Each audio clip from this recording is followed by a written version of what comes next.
Hey everyone, welcome back to the channel. Today we're diving into one of the most heated diplomatic exchanges we've seen in recent months between China and Japan, and it's playing out right on the global stage at the United Nations Security Council. Just yesterday, China's UN ambassador Fu Cong took the floor during an open debate on leadership for peace and directly called out Japanese Prime Minister Sanae Takaichi, demanding that she retract her recent remarks on Taiwan.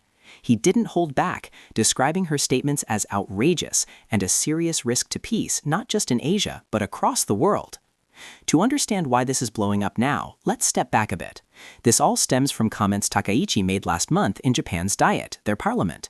When asked about a hypothetical contingency involving Taiwan, she said that if China were to use force against the island, it could constitute a survival-threatening situation for Japan.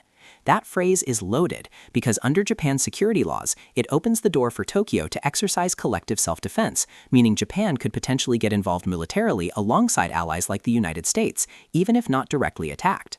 For China, this was a massive red line.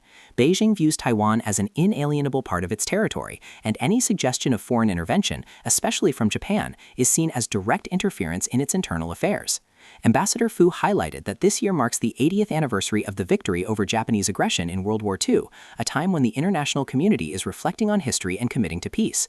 Yet here comes Japan's leader implying military involvement in what China calls its domestic issue, invoking the old pretext of self-defense that Japan used back in the 1930s to justify expansion.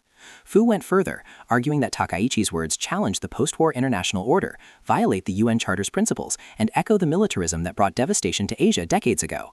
He stressed that these remarks aren't just provocative, they're dangerous because they undermine stability at a time when major powers should be cooperating, not confronting each other. And he made it clear, Japan needs to retract these statements immediately to avoid escalating risks.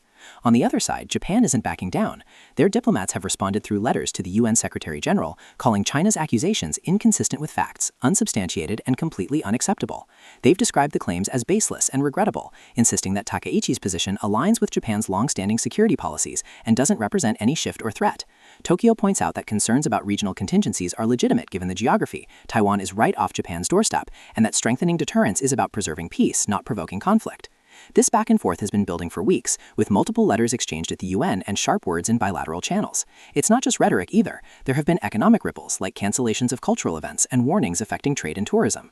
But at its core, this dispute highlights deeper fault lines. For China, it's about defending sovereignty and preventing any revival of Japanese militarism. For Japan, under a more assertive leader like Takaichi, who's known for her nationalist views, it's about adapting to a changing security environment where China's military buildup and actions around Taiwan raise real concerns for Japanese safety.